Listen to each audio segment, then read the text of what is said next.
Donnie, and welcome to Las Vegas, home of the Godfather Minute, starring me, Alex Robinson. Starring me, Andy Robinson. And together we are starring as the Godfather Minute Brothers. And we're here to talk about minuto numero 149. Alex, 149. You got it. Oh, that was an easy one. Yeah, real easy.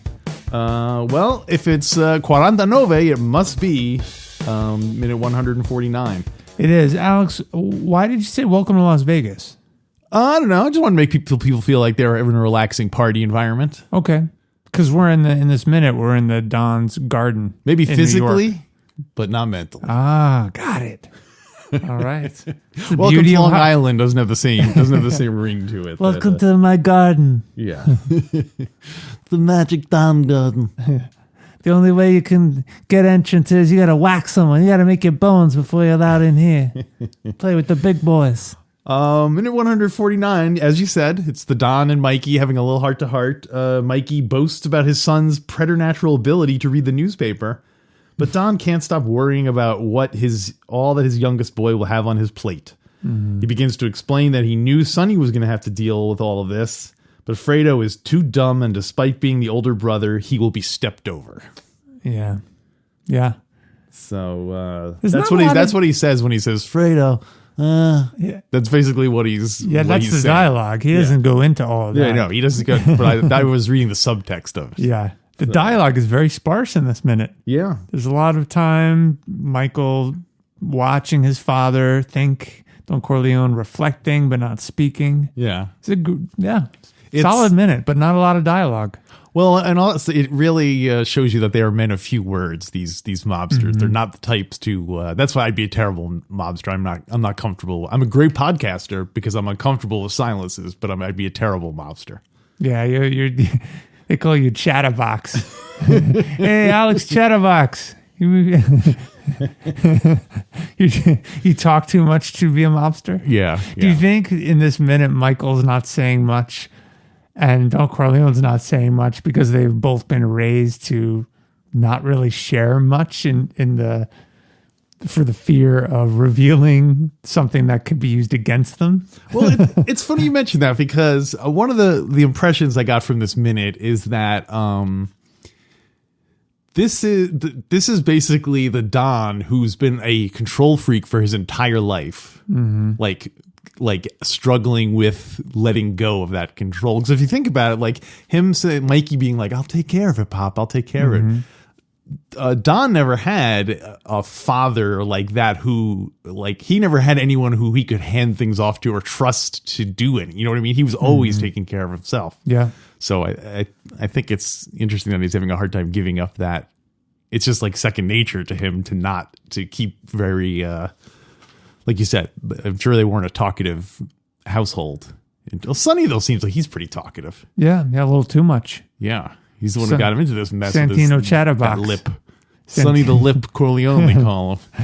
Is that your mob name, Alex? Is Chatterbox? Chatterbox. Yeah, I think you're right. I think Don Corleone has had to do it all himself. And there is risk when you delegate things to people. Because they're not going to do it how you envision it. I don't think it's a coincidence that within a year of surrendering control, he is dead. Yeah. At the hands of his grandson. He gave up a little too much control. All right. A little too much. Hey, by the way, I thought of this since our last recording. Do you think when Anthony, so Don Corleone's grandson, sees Don Corleone die in the garden mm-hmm. with the orange peels in his mouth, do you think little grandson Anthony says, "Grandpapa, pop pop, pop pop"? Yeah, we don't know what nickname. I can't imagine they would call him Grandpa. It's probably some Italian version of whatever. Yeah. You know what? Ask our Italian expert. Peter Carrucci in New York? Yeah, I'll ask him. He'll love to answer that one. names, what affectionate nicknames people use for their grandparents. Okay. I know Nona means grandmother. Mm-hmm. So. I wonder if no. We'll have to see. No. No. Because he's always saying no. It's no. No! Yeah. Hey, what was our Latin scholar jingle? You came up with it. It was fantastic. It's like Latin lesson we're. Oh yeah, I did it like a.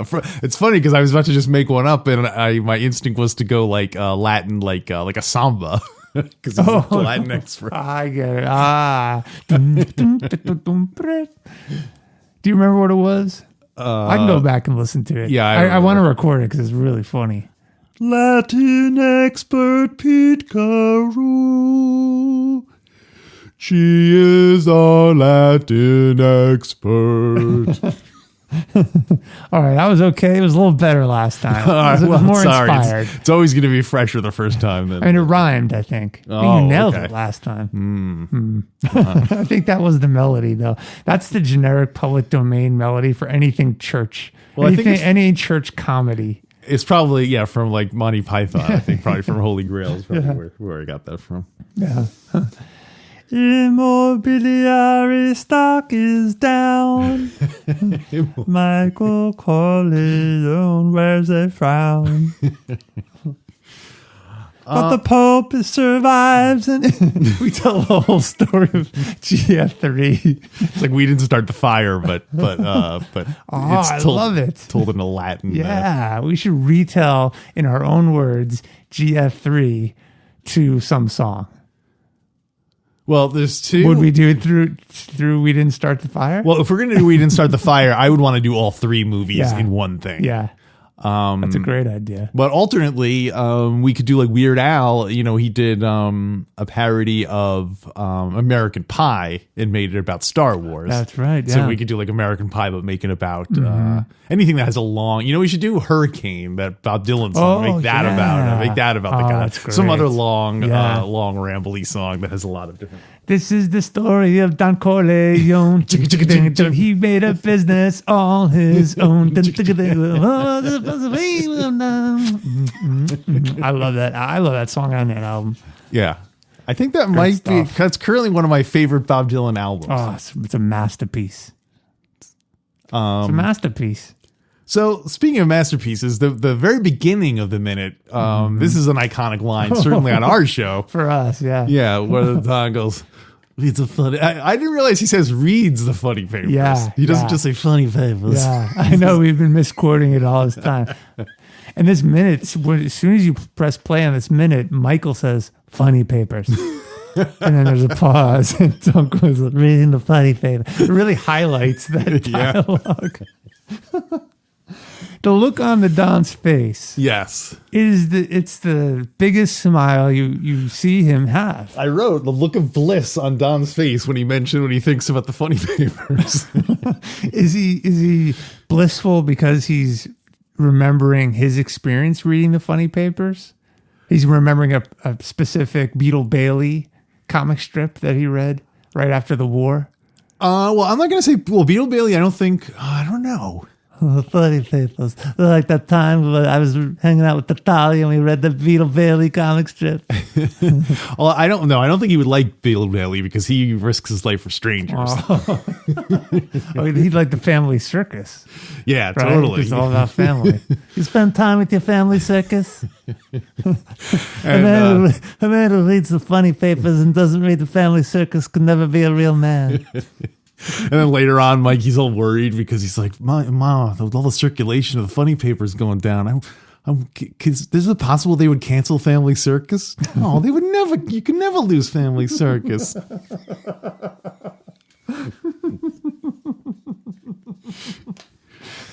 How familiar are you with the Family Circus? Yeah, Family Circus. I never really liked it, but wasn't it always one picture, one frame? It generally tended to be one big. Yeah, so you kind of drew your eye because it was such a small investment. Yeah, well, I didn't think it was particularly good.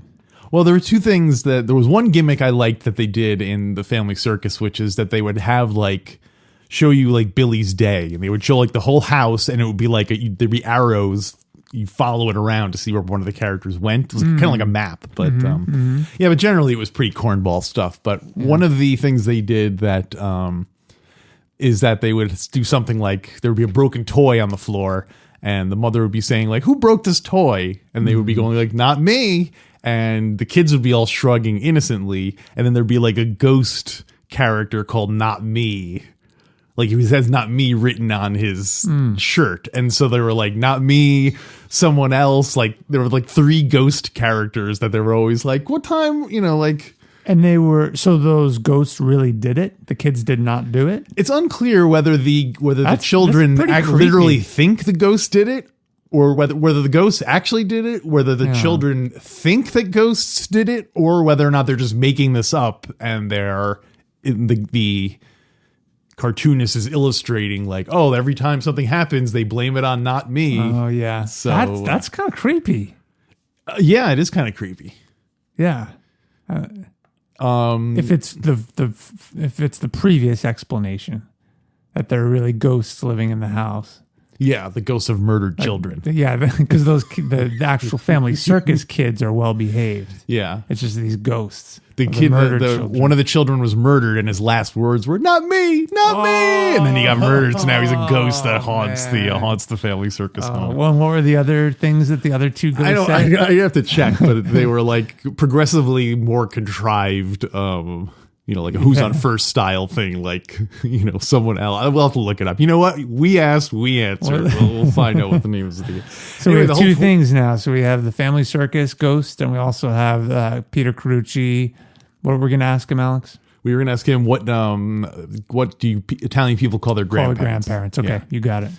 Hey, speaking of Peter Carrucci, I know we're still working on this minute. He sent in an answer to one of our questions. Oh, you want to play it? Yeah, let's do it. So if you recall, it may have been the last minute or the minute before.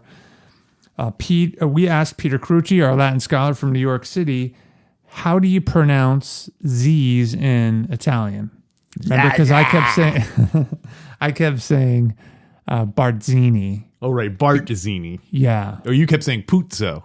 I kept saying Puzo, you're right. Yeah. And I think I was just repeating what I was hearing, but here's the explanation from Pete. Thanks to Peter Carrucci, our Latin scholar from New York City. Hey guys, great to be back. Hope you're faring well these days. Let's get right down to it, shall we? Mario Puzo is how most Italian Americans say his name. Puzo is actually not Italian, however. The name is most probably Puzzio, Puzo, in Italy, or Puso, Puzo, in Italy. The reason most likely it's Puzio instead of Puzizio is very clear. Puzo means stink. However, at the same time that it means stink in modern Italian, it most likely meant someone who built a well. In modern Italian, pozzo is a well. But in Sicilian or Southern Italian dialects, Puzo would be someone who might be built a well. If indeed it's Puso, Puzo, it means placed or put. And as is the case with many, many immigrants, myself, my ancestors included, rather, names changed at Ellis Island. My last name is Carrucci, and it was changed to Ritchie, Ritchie, for example. So I have not traced the etymology of Mario Puzo's name, but in terms of how you pronounce it, the takeaway is it's Puzo in America, P-U-Z-O.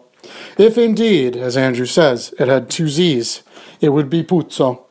Now, I actually do pronounce it Mario Puzo. Maybe I shouldn't. Hey guys, have a great one. Bye. Thank you, Pete. What do you think, Alex? Sounds pretty reasonable to me. Yeah, so I think I've been mispronouncing it. It should be Puzo. Puzo, not Puzo, because that means stink. Yeah, Mario stink. By the way, how would you feel if your name was changed on you? How so? For example, you emigrated somewhere and they changed your name. I'm not sure. Like if they changed it from Robin Alex Robinson to Alex, son of Robin.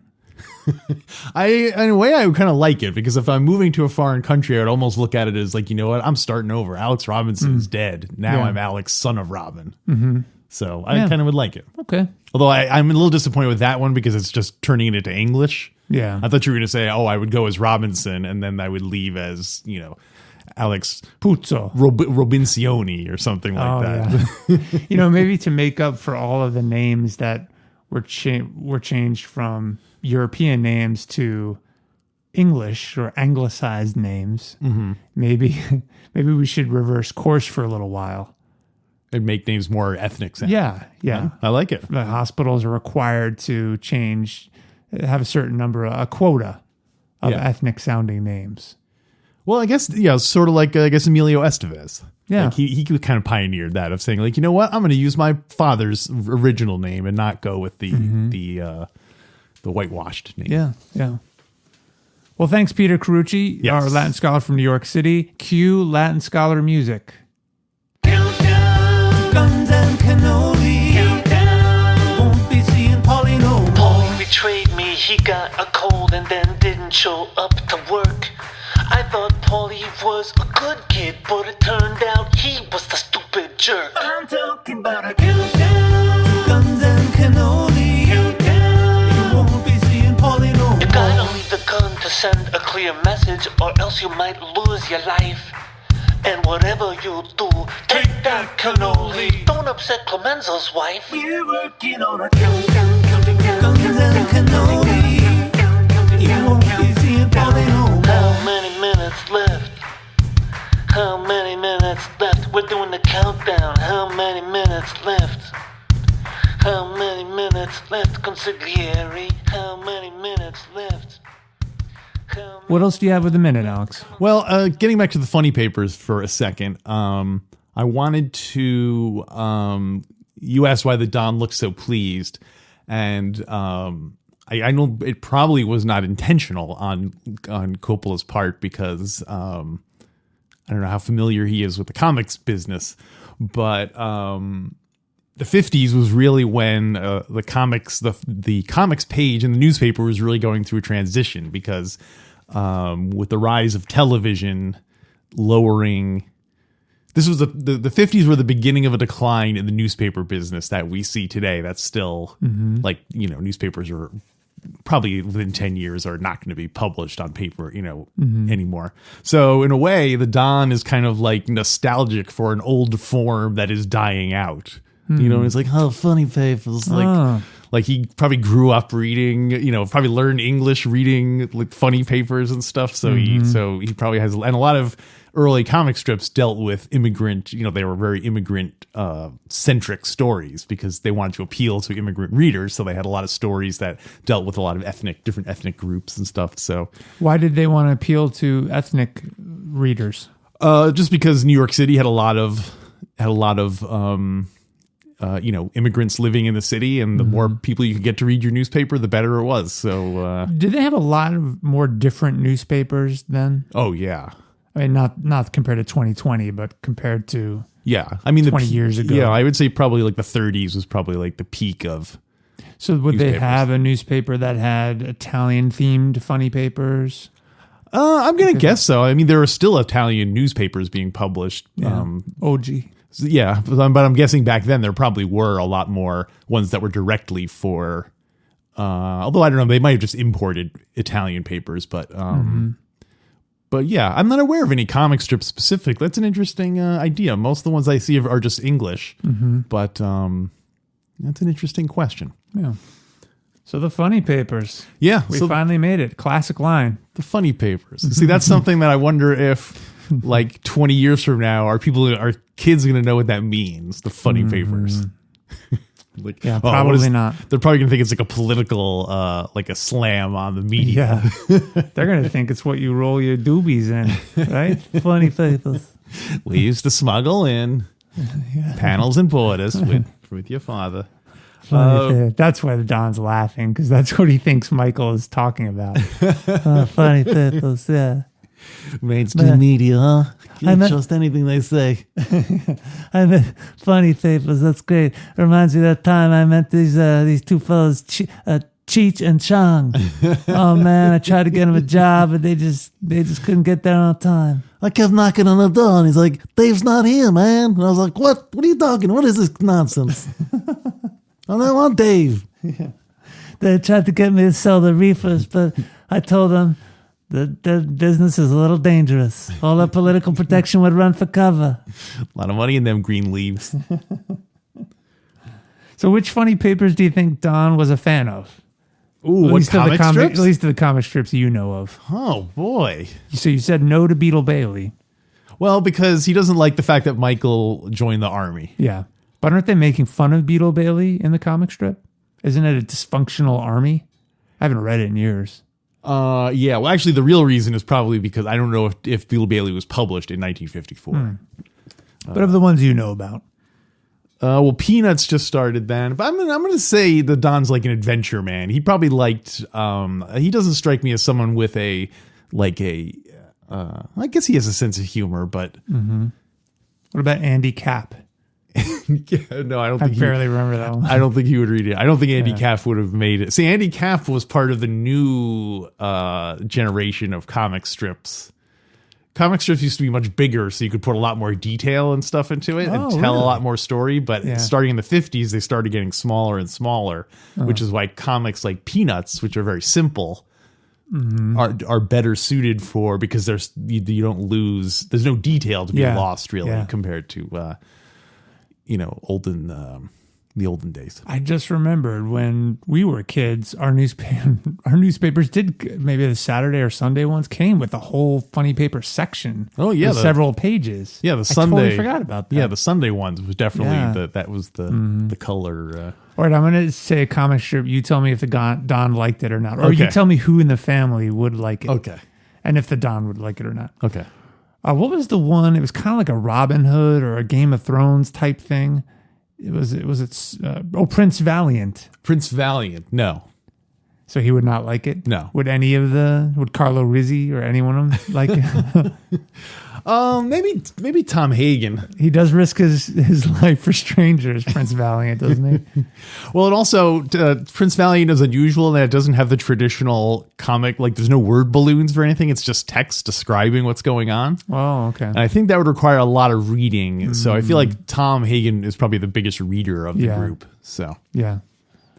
And obviously Anthony is reads at a 10th grade level. Blondie. I bet Kay likes that. But I think it's a little too white bread and outside the Corleone's experience to really catch on. Okay. Okay. How about Ziggy? Ziggy. I think Fredo identifies with Ziggy because he can never win. Oh. Oh man, I wish Fredo had lived into the era of, because he would totally have like a Ziggy figurine on his desk, with a little expression like "Why me?" What was the female version of Ziggy? What was her name? Ziggy. Kathy? I don't remember. Kathy? Was that a? I don't remember there being a female Ziggy. I mean, it was. Oh, Kathy? It was a totally different comic strip, but wasn't she just sort of this loser office worker? Yeah, Kathy was like a lovable loser kind of. She was a prisoner to her chocolate obsession. So Connie would Carlo, because running the candy store. Oh yeah, right? Totally. Hey, did you read those? Who were Carlo's two sidekicks in the candy store? Rags and it was like Mutton or something. No, it was like a double name. Do you think he talks to them every day about Kathy? Hey, did you read the Kathy? Can you believe she put the dark chocolate in the safe behind the drapes? Oh, Kathy. I'm running out of comic strips. Any other famous ones? Well, Garfield loves his lasagna. Garfield, that's so he loves his lasagna. So Connie. Right. I bet they all hate. Everyone hates Mondays. I think Garfield is like the everyone loves Garfield. It's the perfect product comic strip. So there you go. Yeah. And also Don loves cats. Remember, he was petting that cat at the beginning. That's right. Well, I'm glad you're not as like that mischievous Garfield. He's always talking back. I know you. I know you've got a lot of projects on your burners. Mm-hmm. It would be great if you did some Godfather comic strips. Oh yeah, funny ones. Oh yeah, I could totally see that because in like the 70s, they especially started like Mad Magazine. Oh no, I was gonna say like in the newspaper they used to if a movie came, like say a Disney movie came out, and they would basically run a comic strip of it in the paper at the same time as like an advertisement for this. So it would be like The Godfather. Yeah, I could see that. I could just see yours being particularly funny. And because you're not trying to really portray the story. You're making fun of all the things we talk about. Yeah, I would definitely make it more of like a humorous comic strip, like Fredo's, like Charlie Brown and so on. Somewhat related. So before recording today, Godfather 1 and 2 were on. So I dropped in a couple times. And the first time I dropped in, it was Waltz was chewing out Tom Hagen. And I noticed something that we didn't talk about. When Waltz really starts heating it up, Johnny Fontaine never gets the part in that picture. It's going to make him a big star. Every time it cuts to Tom, it shows him eating faster and faster. I think he knows he's about to get thrown out.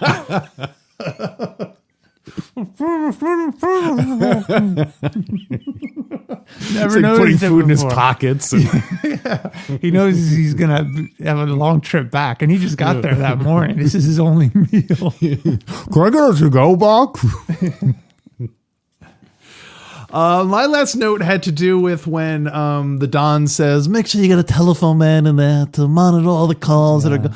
And then Michael says, "I got it, Bob." Yeah, but what I like is the kind of I don't know how much of it is. I'm a big stickler in movies when people try to interrupt someone else. Because all too often someone will be talking in a movie and someone will interrupt them and it feels too scripted. Like as soon as the person interrupts, the other person stops talking immediately because the script doesn't have anything else. But I feel like with this, like Marlon Brando is just kind of making up like, oh, it could be anyone. I don't know. It could be. He keeps going. Yeah, because like he knows Al Pacino's going to be talking over him, so what he says isn't really important. But it seems very just kind of like an improvised like line. So I enjoy when people continue talking even though someone interrupts them because it's more realistic that way. Yeah. So great call. It feels very real. Yeah. In fact, if I was a director, Brando. I would encourage more actors to start talking before the other person completed their lines. Because sometimes if you listen to the way people talk, that's that's the way it kind of goes a lot of times. Interesting. So yeah. Oh, very cool. Well, the only other note I have, Alex, is that wine glass. Now that the camera zoomed in on the Don, that wine glass is got to be glued to that wicker chair. I thought we covered that. I know it's anti-gravity particles. Even the liquid seems to be defying gravity. So I'm wondering if there's even wine in there. You think they just painted the outside of the glass? Maybe. Or it's wax in there. That's why the Don thinks he's drinking so much more wine. He's like, oh man, this thing's not going empty. Yeah. Or it could be red wax. Kind of it's hardened. Wax. Poor choice of words. Red wax. Poor choice of words. Well, actually, I did have one more note, which is that I feel like this is almost like the version of I Could Have Been a Contender. Yeah. Marlon Brando doing his speech, but it's kind of funny because it's like the opposite. It's like you could have been a contender. Yeah. So, it has the same sense of loss to it, but it's like this time he was trying to get someone else have someone else be do well, and he couldn't do it. Yeah. We didn't really talk much about not my son. We didn't talk much about his last dialogue in this minute where he says, well, I knew Santino would have to go through this. Yeah. Which, and Fredo, well, he said more with that line than he did about the Santino line. Yeah. When I was watching Godfather, just a couple minutes of Godfather 1 today, I saw the scene where they were meeting with the Turk. Yeah. And my wife was sitting there too. And I said, oh, watch this. This is where Santino is going to going to interrupt and it's going to change the entire course of all three Godfathers. And she said, who? I said, Santino is bad and right. She said, who's that? I said, it's the son, Sonny. And she said, oh, Sonny. Yeah. She didn't know Santino. I guess if you don't see it that much, you forget that his name is Santino because only the Don calls him Santino in the movie. Mama hear doesn't it that call him much. Santino? Who? Mama? I don't think you really hear Mama talking to Sonny at all. I thought, what about the scene where she says, don't interfere? Doesn't she say Santino, don't interfere? Or something like I don't that? know. If she does, it's not very highlighted or clear. I mean, thought- most everyone's calling him Sonny. Yeah. And I think in pop culture, he's known as Sonny. I'm pretty sure when she says, you can never lose your family, Santino. They should go back and overdub that. Like, tell you, Don, what everyone else seems to know. They shot Santino on the causeway. They shot Santino on the causeway. And Puzo wrote that in the book that Don Corleone was the one who always called him Santino. Yeah. And everyone else seemed to call him Sonny. Yeah. Like the way I call you Andrew and everyone else calls you Andy. Exactly. Yeah. Well, that's all I have for this minute, Alex. It is Anything weird else? to imagine this scene with Santino in it. Yeah. I feel like the Don would be more worried if Santino was. Oh, yeah.